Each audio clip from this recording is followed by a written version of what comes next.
Hello everybody, welcome to our low on health game video review. This is basically my little reviews where I go over the games I've been playing recently. This week or time or video I will be discussing Kingdom Hearts Birth by Sleep and Ace Combat Joint Assault. I think that's the name of the Ace Combat game. Anywho, let's go ahead and jump right into the Ace Combat game. The Ace Combat game, of course, if you've ever played an Ace Combat game, they're basically fight simulator games for the consoles.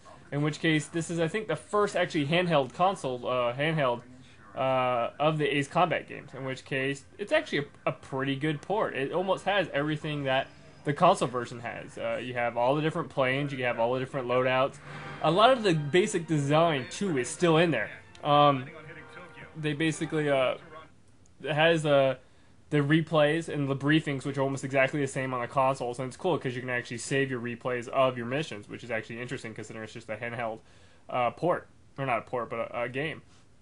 But I was really impressed with Ace Combat Joint Assault. That's right, Joint Assault. It's called Joint Assault because a lot of missions you can actually do co-op. So if you actually have another friend that likes Ace Combat and has a PSP, you can actually play together. But that's never going to happen in the real world. But it's really cool. I mean, it definitely has those outlandish kind of Ace Combat story. But you end up, going against big aerial like battleships and whatnot in the first or like the third or fourth mission. But the plot's actually pretty good. I mean, not great, but not plausible, but entertaining nonetheless. Keeps the story going.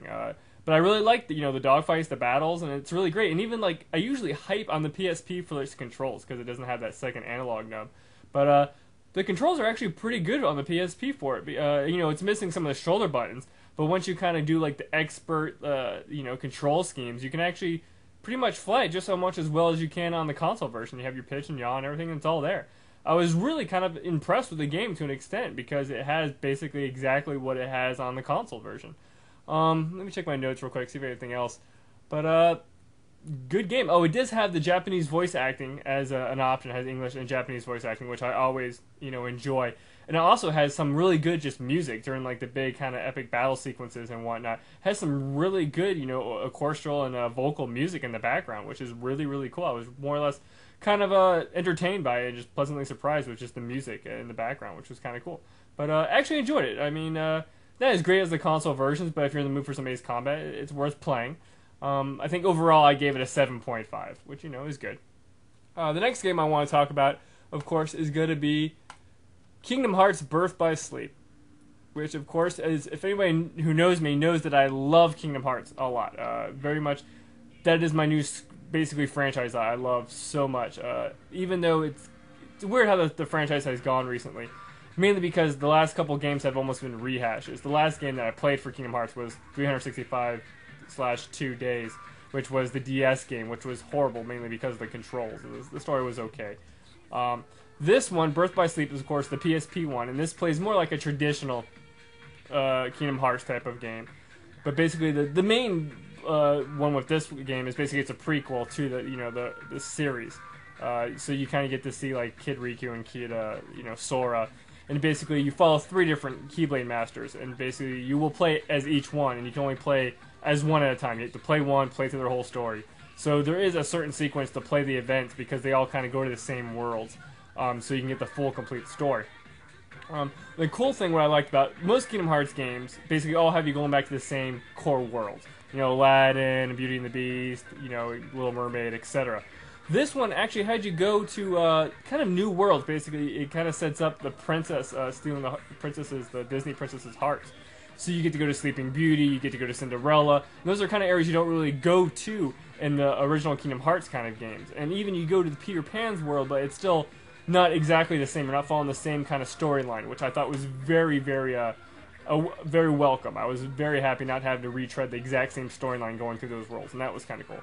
And as a standalone, the story is pretty good. I mean, kind of predictable because you kind of know where things are going to go. You kind of see each character paralleling other Kingdom Hearts characters. But, it's kind of cool. I mean, having a decent Kingdom Hearts game is fun. I mean, I still, of course, would love to have an actual Kingdom Hearts 3 game, in which case they haven't even talked about because they're dicking around with, Final Fantasy 13 and Versus and 14 and crap, and that's just disappointing. But I really much enjoyed, Birth by Sleep. I was actually kind of funny. There's a lot of options. in the game for you know, configuring and stuff. There's actually an option to play with a 16-bit or 32-bit graphics, in which case it says, you know, it'll eat your battery life and your processor might get some slowdown. And then there's even one where you can bump up the processor, in which case it says it's going to eat up your battery. So it's kind of cool. You can actually bump up two different things to kind of increase the performance of the game, in which case it looks really good. Was kind of impressed by the visuals. The audio is good. You know, the dialogue is good.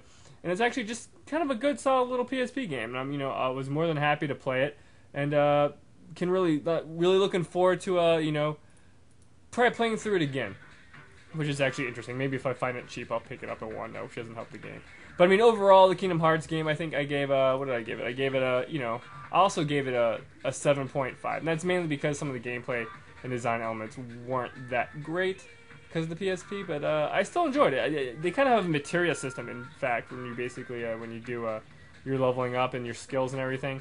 Oh, probably my biggest point now, remember what I didn't like about the game that much, is basically as you play through each one, nothing carries over to the other characters, and I would have liked that immensely when you have that much kind of replay value. I would have liked some carryover, but that's just me griping. But good game nonetheless. You know, I definitely recommend to any Kingdom Hearts fan and PSP owner. So that's kind of really about it.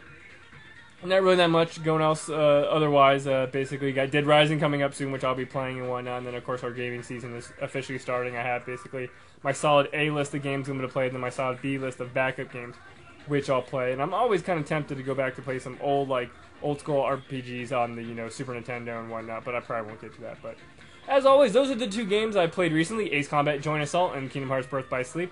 The actual breakdown stats should be popping up there any second now. And as always, I'd like to thank you guys for watching, and I will catch you next time.